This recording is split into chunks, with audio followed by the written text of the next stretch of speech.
Kemudian ada beberapa yang dihindari. Pertama adalah garam dan juga gula berlebihan. Walaupun Mmm, pada saat puasa disunahkannya adalah makan-makan yang iya, manis, tapi kalau betul tuh, kalau Dok. kalau terlalu manis juga jangan, karena, kata slang kalau terlalu manis maka maka susah untuk dilupakan kan gitu, repot nanti.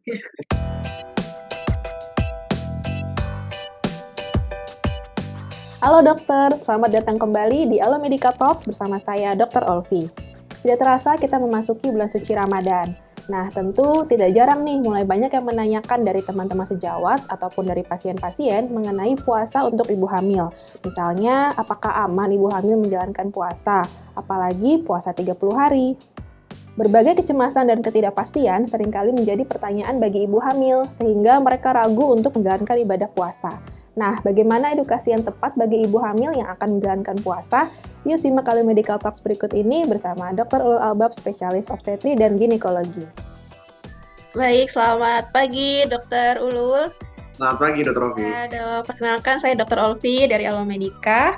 Oke, Dok, jadi kita langsung saja ya, Dok ya. Udah ada nih beberapa pertanyaan dari rekan-rekan sejawat mengenai puasa pada ibu hamil dan juga mewakili pertanyaan-pertanyaan dari pasien juga nih ya, yang seringkali khawatir lagi hamil, boleh nggak nih untuk berpuasa, aman tidak nih gitu.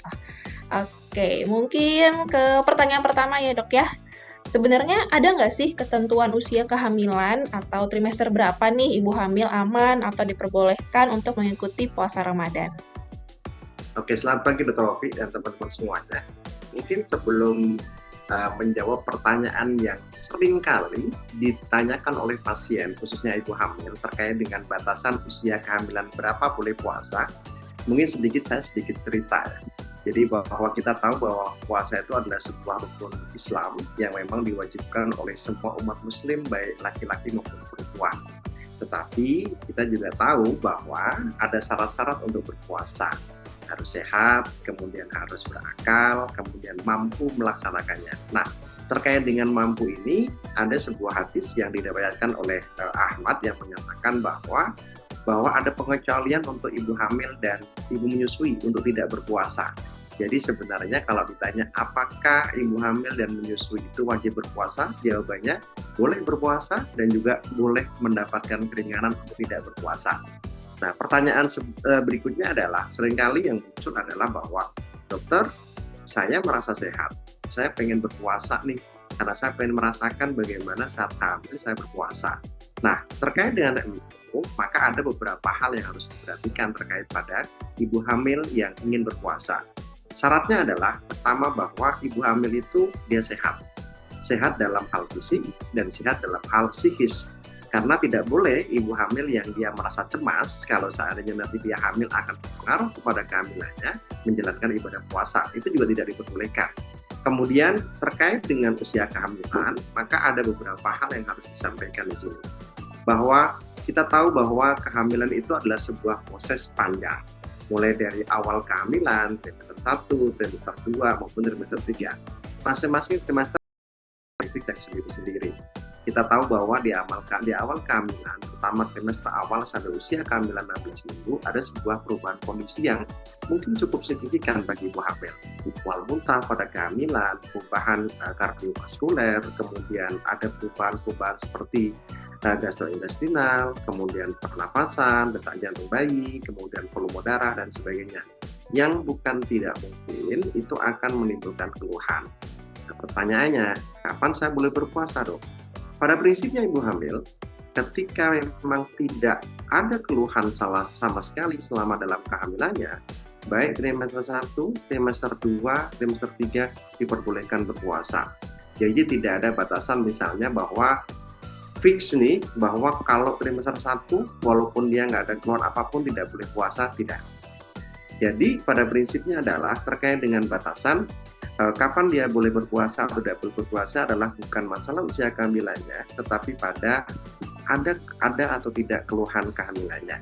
Walaupun memang ada tips dan triksnya kalau seandainya berpuasa di trimester awal, trimester kedua, maupun trimester 3 kehamilan. Begitu Dr. Rofi.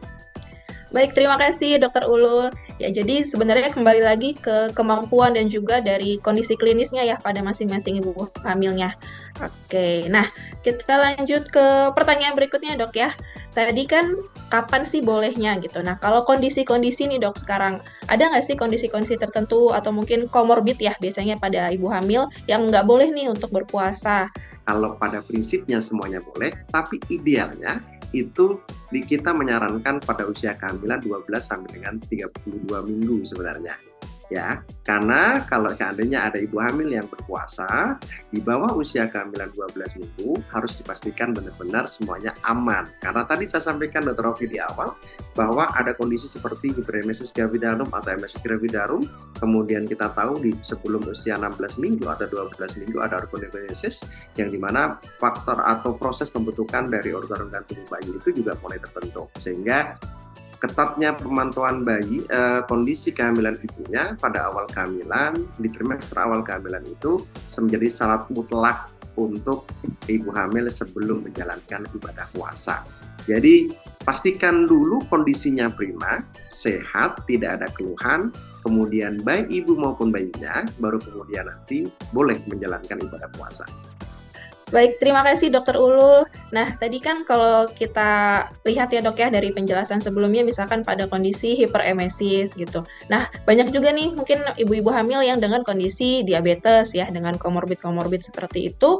Nah, itu bagaimana dok? Kira-kira masih aman atau tidak? Atau masih boleh atau tidak? Terima kasih Dr. Rofi. Nah ini cukup menarik sebenarnya. Ada beberapa pasien saya yang dia memang sangat pengen sekali berpuasa, walaupun sebenarnya ada kondisi komorbid sebelum dia hamil. Nah beberapa jurnal menyatakan bahwa sebenarnya ibu hamil dengan penyakit penyerta itu tidak dianjurkan untuk berpuasa. Contoh, ibu hamil dengan hipertensi, ibu hamil dengan diabetes mellitus atau gestasional diabetik, atau mungkin pasien-pasien dengan riwayat kehamilan prematur sebelumnya itu juga tidak diperbolehkan. Kemudian bagi pasien yang memang sebelumnya ada gangguan dalam sistem pencernaan seperti dispepsia, kemudian ada gastritis atau mungkin GERD misalnya, itu juga tidak diperbolehkan. Berikutnya lagi adalah pada pasien yang memang secara asupan gizi hariannya tidak mencukupi, serta mungkin pasien dalam kondisi rutin melakukan terapi yang sifatnya teratur, mungkin TB, kemudian mungkin ada beberapa penyakit-penyakit yang memang sudah diterita oleh ibu hamil sebelum hamil, dan walaupun dia hamil masih membutuhkan pengobatan tertentu. Jadi memang walaupun diperbolehkan, tetapi syaratnya memang cukup ketat bagi ibu hamil yang harus berpuasa, sehingga konsultasi ke dokter, baik dokter umum atau mungkin ke dokter spesialis itu juga sangat diperlukan sebelum seorang ibu hamil itu menjalankan ibadah puasa Ramadan. Oke, baik dok. Jadi yang pasti adalah terkontrol ya kalau dia ada komorbid, kemudian memastikan kondisinya baik, kondisi janinnya juga baik ya dok ya untuk berpuasa. Baik, terima kasih dokter. Nah, kita lanjut lagi ya dok ya. Tadi kalau kita membicarakan tentang kondisi ibu hamil, tentu nggak lepas juga nih dari pertanyaan, ada nggak sih mungkin asupan-asupan atau menu makanan ya atau minuman khusus yang perlu dikonsumsi atau bahkan sebenarnya perlu dihindari nih gitu ya supaya aman gitu ketika puasa walaupun sedang hamil. Silakan dokter.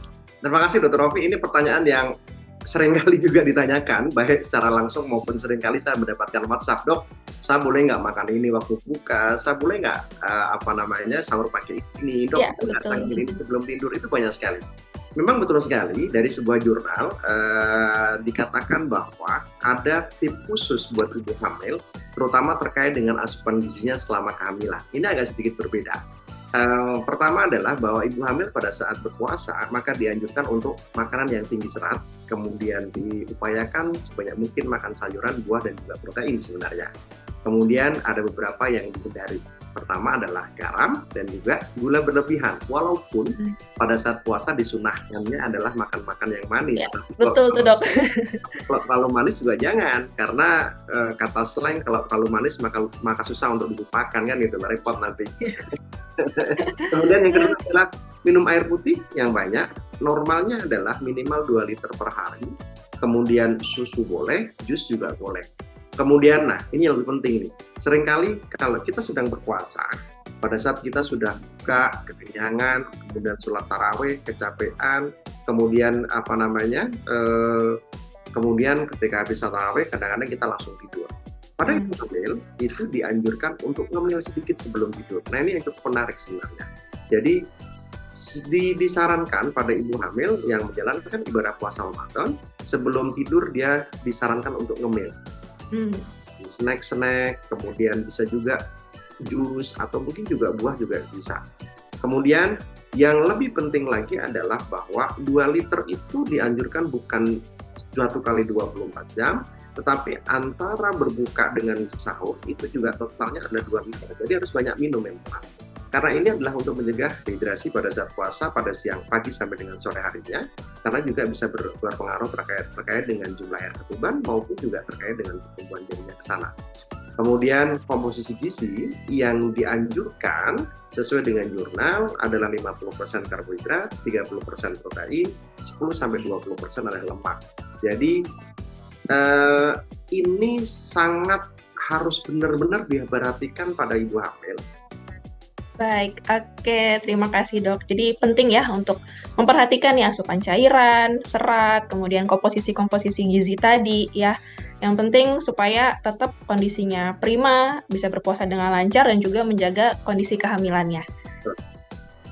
Oke, nah masih berkaitan dengan makanan nih dok ya, ada nggak sih mungkin susu atau minuman khusus gitu ya untuk kehamilan, atau mungkin mineral-mineral seperti minuman isotonik ya atau elektrolit khusus yang disarankan nih, yang diwajibkan gitu ya, atau bermanfaat sebenarnya bagi ibu hamil?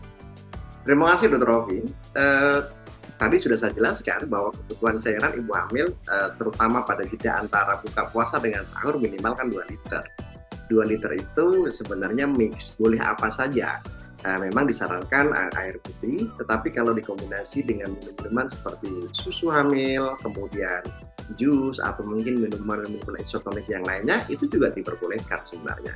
Tetapi pada prinsipnya yang paling utama adalah bukan hanya susu kemudian yang lainnya tidak cukupi, tidak, tapi komposisi antara karbohidrat, kemudian lemak dan juga proteinnya itu harus seimbang. Susu hamil khususnya pada ibu hamil yang memang sebelumnya sudah mengkonsumsi sebelum dia puasa, maka bukan berarti kemudian di stop, tidak, dilanjutkan, tidak ada masalah. Selama dia tidak ada masalah atau kontraindikasi mengkonsumsi susu hamil tersebut. Tetapi yang wajib sebenarnya adalah makan minumnya teratur, kemudian tinggi serat, banyak sayuran, banyak buah, hindari garam dan juga gula berlebihan, itu jauh lebih penting. Jadi pada prinsipnya kalau pertanyaannya, dok, boleh sebelumnya saya minum susu ini nih dok, boleh nggak sih dok kalau seandainya pada saat puasa ini nanti saya minum tetap, oh boleh, nggak ada masalah. Dok, kata orang, kalau misalnya kita minum minuman isotonik tertentu, itu lebih seger nih kalau seandainya berbuka puasa. Kira-kira boleh nggak dok? Boleh-boleh saja. Tidak ada kontraindikasi dan juga tidak ada larangan bahwa seorang ibu hamil mengkonsumsi susu atau mungkin cairan isotonik yang dijual di pasaran. Selama tidak ada kontraindikasi maupun keluhan yang lainnya. Oke, baik. Terima kasih, Dok. Jadi yang penting tadi ya untuk pengaturan komposisi gizinya yang perlu diperhatikan, kemudian untuk minuman seperti susu atau mungkin minuman isotonik dan elektrolit, yang penting selama tidak ada kontraindikasi masih bisa dilanjutkan. Betul sekali. Oke, terima kasih dok. Kita lanjut ya dok ya untuk pertanyaan selanjutnya nih. Sebelumnya kita sudah membahas kondisi-kondisi seperti apa, kemudian asupan-asupan nutrisi. Nah sekarang resiko nih ya, seringkali juga menjadi kekhawatiran nih, aduh kira-kira ada resikonya nggak ya untuk kehamilan saya, atau mungkin untuk janinnya nanti kalau berpuasa, begitu dok. Ya, silakan dokter. Ibu hamil, walaupun dia sehat, ketika menjalankan ibadah puasa tetap ada resiko yang mungkin bisa muncul baik pada ibu maupun pada bayinya. Walaupun memang di beberapa jurnal dan beberapa penelitian baik yang dilakukan di Singapura, kemudian di Pakistan dan juga di Belanda mengatakan bahwa ada beberapa efek yang mungkin bisa muncul baik jangka pendek maupun jangka panjang. Kalau kita bicara jangka pendek, kemungkinan kekurangan kecukupan kalori harian itu mungkin terjadi pada ibu hamil. Normalnya, seorang ibu hamil membutuhkan 2.600 kilokalori per hari. pada saat puasa kemungkinan ini akan kurang sedikit berkurang. Kemudian ada risiko hipoglikemi, kemudian ada risiko bertambahnya rasa mual, terutama pada ibu hamil yang memang sebelumnya sudah ada masalah dan tetap memaksakan diri untuk puasa, atau mungkin pada ibu hamil yang memang sebelumnya ada masalah pada sistem pencernaannya, itu bisa bertambah. Karena kita tahu pada saat puasa terjadi proses pengosongan lambung, sehingga bukan tidak mungkin akan menimbulkan efek asam lambungnya yang meningkat. Kemudian risiko dehidrasi, terutama pada ibu hamil yang tidak patuh terkait dengan kecukupan cairan seperti yang saya bilang tadi, Dr. Rofi. Kemudian, nah ini yang lebih sering nih, ada juga efek pada bayinya. Apa itu? Yaitu gerakan bayinya berkurang. Makanya pada ibu hamil yang memang dia di atas usia 16 minggu, di mana gerakan janinnya sudah bisa dilakukan, wajib untuk menghitung gerakan bayinya secara rutin. Karena bukan tidak mungkin dalam kondisi puasa gerakan bayinya juga akan berpengaruh. Bahkan di beberapa jurnal mengatakan pada pemeriksaan kardiotomografi, maka didapatkan detak jantung bayi yang sedikit non-reaktif dibanding pada ibu hamil yang sedang berpuasa dibanding pada ibu hamil yang tidak sedang berpuasa. Kemudian keluhan-keluhan seperti nyeri pinggang, kemudian air kencingnya yang cenderung lebih keruh karena proses dehidrasi, kemudian kita tidak mungkin lemas, pusing, dan sakit kepala. Sakit kepala dan pusing ini beberapa jurnal mengatakan bahwa ini adalah keluhan yang paling sering didapatkan pada saat ibu hamil awal-awal berpuasa. Ya. Kemudian ada jurnal terbaru juga disampaikan bahwa ketika berpuasa di trimester awal kehamilan dibanding dengan trimester yang lainnya, itu penurunan berat badan bayinya itu lebih kelihatan, walaupun memang tidak terlalu signifikan. Sehingga hal ini menjadi sebuah hal yang harus diwaspadai bagi ibu hamil. Jadi ketika ibu hamil berpuasa, maka ANC rutin itu juga harus dilakukan. Kemudian pemantauan kesejahteraan bayi baik sendiri dengan cara menghitung gerakan bayinya per jam, kemudian aware terkait dengan kondisi ibunya, serta memeriksakan kondisi kehamilannya secara rutin ke tenaga kesehatan, baik ke bidan, kemudian ke dokter spesialis untuk melakukan pemeriksaan ultrasonografi, itu juga wajib dilakukan. Jadi, walaupun aman, kalau seandainya syaratnya terpenuhi, tetap juga ada risiko. Sehingga ketika ibu hamil hendak melakukan puasa, betul-betul dipastikan kondisinya, dan jangan lupa konsultasi ke dokternya terlebih dahulu untuk memastikan bahwa ya, saya sehat, saya aman, dan saya siap untuk melakukan puasa Ramadan. Demikian, Dr. Rofi. Baik, terima kasih dok. Oke, jadi resiko tuh memang ada ya dok ya, tapi bagaimana kita untuk meminimalisir ya dan menjaga untuk tidak timbul resiko berat atau mungkin kondisi-kondisi penyulit ya untuk kehamilannya. Baik. Oke dok, nah melanjutkan nih dok mengenai pemeriksaan tadi ya untuk memastikan kondisinya baik. Nah ada nggak sih dok mungkin waktu ANC ya, mungkin apakah jadinya perlu lebih sering untuk cek kehamilan atau cara-cara ya tertentu untuk meminimalisir gitu, memastikan bahwa kondisinya baik pada ibu hamil dan juga janinnya. Terima kasih Dr. Rofi. Jadi kalau bicara apakah ibu hamil yang berpuasa maka ANC jadi lebih rutin, tergantung kondisinya seperti apa. Ketika memang tidak ada keluhan, kondisi kehamilannya aman-aman saja walaupun dia berpuasa, maka ANC seperti biasa. Jadi kita tahu bahwa ANC itu minimal adalah 2 kali trimester 1, 1 kali trimester 2, dan 2 kali trimester 3. Itu minimalnya, walaupun banyak sekali ibu hamil yang dia memeriksakan trimester 1 dan 2 tiap bulan, trimester 3 biasanya tiap minggu sesuai dengan kondisi kehamilannya. Tetapi kalau seandainya ada tanda-tanda di mana kesejahteraan bayinya terganggu akibat ibunya berpuasa, maka harus segera periksakan. Apa sih yang seringkali menjadi parameter kesejahteraan bayi? Yang pertama adalah gerakan bayinya. Pertanyaan dok, gerakan bayi normal itu berapa kali sih dok? Kadang-kadang saya tuh nggak ngerasain ini gerakan bayi saya gerak atau enggak. Atau mungkin ada yang bertanya, dok gerakan bayi itu apa sih? Saya cuma seperti kerebutan aja nih dok, apakah itu gerakan bayi? Pada prinsipnya, gerakan janin atau gerakan bayi itu bisa dirasakan ibu hamil sendiri setelah usia kehamilan 16 minggu. Normalnya adalah 1 jam sekali, atau minimal 10 kali dalam 12 jam. Sehingga ini menjadi patokan. Kalau seandainya dalam sejam dia nggak gerak, tapi 2 jam berikutnya lagi geraknya 5 kali, ya itu normal-normal aja. Tapi kalau dalam 1 jam nggak gerak sama sekali, kemudian jam kedua juga nggak gerak sama sekali, segera bawa ke dokter untuk segera diperiksa. Takutnya ada masalah pada bayinya. Oke, baik. Terima kasih dok. Jadi selama memang tidak ada penyulit atau kondisinya baik, ANC tetap masih bisa ya dok ya seperti biasa. Kecuali memang dari pemeriksaan atau dari saran dokternya perlu ada concern tertentu yang lebih sering periksa, ya tentu kembali lagi ke kondisi pada masing-masing ibu hamil ya dok ya.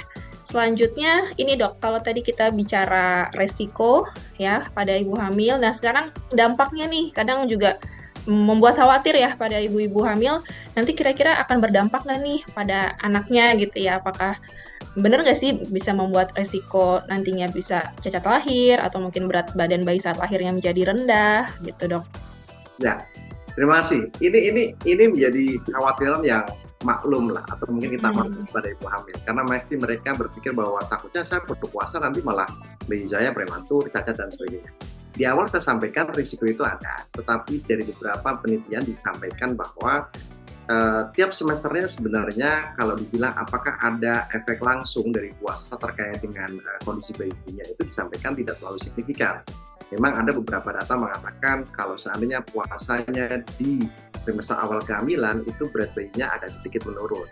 Tetapi disampaikan di jurnal yang lainnya signifikannya tidak terlalu berbeda. Kemudian berikutnya lagi adalah dari pemantauan terkait dengan fetal biometri, terutama pada bagian tubuh, lingkar kepala bayi maupun berat badan janin, itu juga tidak ditemukan perbedaan yang bermakna pada ibu hamil yang melakukan puasa maupun yang tidak berpuasa, atau mungkin sebelum atau sudah berpuasa. Kemudian disampaikan juga bahwa tidak ada efek prematuritas. Kalau seandainya memang sebelumnya tidak ada faktor risiko terkait dengan kondisi ibunya. Hanya memang disampaikan bahwa pada pemeriksaan kardiotomografi janin, beberapa kasus disampaikan bahwa ada hasil rekam kardiotomografi atau CTG pada janin yang non-reaktif. Dan biasanya akan reaktif atau akan normal kembali setelah ibunya berbuka puasa. Oke, baik. Terima kasih dok. Jadi sebenarnya untuk dampak jangka panjang tidak secara signifikan gitu ya dok ya. Yang penting memastikan kondisi baik tidak hanya pada ibu hamilnya tapi juga pada janinnya. Wah, terima kasih banyak dokter. Tidak terasa semua pertanyaan sudah terjawab ya dok. Nah mungkin yang terakhir sebelum kita akhiri dari dokter Ulul, jika ada pesan-pesan atau mungkin ada catatan-catatan penting nih yang ingin disampaikan ya untuk edukasi bagaimana ibu hamil supaya aman menjalani ibadah puasa. Silakan dokter. Terima kasih Dr. Rofi. Buat ayah bunda semuanya, buat ibu hamil yang sedang atau ingin menjalankan ibadah puasa Ramadan 1 minggu lagi, ada beberapa hal yang ingin saya sampaikan. Pertama adalah, memang puasa adalah kewajiban bagi setiap muslim maupun muslimah. Tetapi khusus pada ibu hamil boleh tidak berpuasa, tetapi juga ketika berpuasa maka diperbolehkan dengan beberapa syarat yang harus diperhatikan. Pertama, bahwa kondisinya ibu hamil benar-benar sehat, tidak ada keluhan saat kehamilannya, kemudian dan juga tidak ada penyakit penyerta yang timbul atau muncul sebelum kehamilan itu sendiri. Kemudian pada saat ibu hamil akan menjalankan ibadah puasa, yang pertama pastikan dia sehat. Kemudian yang kedua, pastikan kondisi kehamilannya aman dan nyaman, serta tidak ada komplikasi selama kehamilannya. Bayinya sehat, pertumbuhan bayinya sehat, kemudian gerakan bayinya juga normal, dan seterusnya. Yang berikutnya lagi adalah, ini yang paling penting, adalah bahwa konsultasikan kondisi kehamilan ibu dan juga konsultasikan serta diskusi benar-benar kepada dokternya terkait dengan kondisi kehamilannya sebelum menjalankan ibadah puasa. Kemudian kita tahu bahwa kalau seandainya ibu hamil sudah menjalankan ibadah puasa, jangan khawatir dan jangan cemas. Karena beberapa jurnal mengatakan tidak ada perubahan atau efek yang signifikan pada ibu hamil, baik yang menjalankan ibadah puasa maupun yang tidak menjalankan ibadah puasa. Satu lagi nih Dr. Rofi, buat teman-teman semuanya, terutama tenaga medis, ketika mendapatkan pertanyaan dari ibu hamil terkait dengan kehamilan, apakah boleh atau tidak boleh menjalani ibadah puasa, bahwa kita tahu bahwa ibu hamil ketika dalam kondisi sehat, maka dia boleh berpuasa. Maka sampaikan bahwa berpuasa aman pada ibu hamil, selama tidak ada penyakit penyerta, tidak ada komplikasi kehamilannya, dan juga tidak ada masalah dalam kondisi kehamilan saat ini. Baik, terima kasih Dokter Ulul. Wah, terima kasih atas pencerahannya dok ya, sudah membuat kami semua menjadi lebih yakin lagi nih ya untuk edukasi ke pasien dan juga untuk teman-teman sejawat ya biar ibu-ibu hamil juga nggak pada ragu lagi atau mungkin khawatir gitu ya. Boleh nggak sih puasa ketika hamil ya? Semoga bermanfaat ya dok ya. Terima kasih atas ilmunya. Terima kasih sudah meluangkan waktu hadir di sesi podcast Alomedica ini. Sampai berjumpa lagi dokter di sesi berikutnya. Terima kasih. Akhir kata, terima kasih untuk teman-teman sejawat yang telah menyaksikan Alomedical Talks kali ini. Sampai berjumpa lagi di video-video selanjutnya. Jadi dokter andal dalam genggaman, salam Alomedica.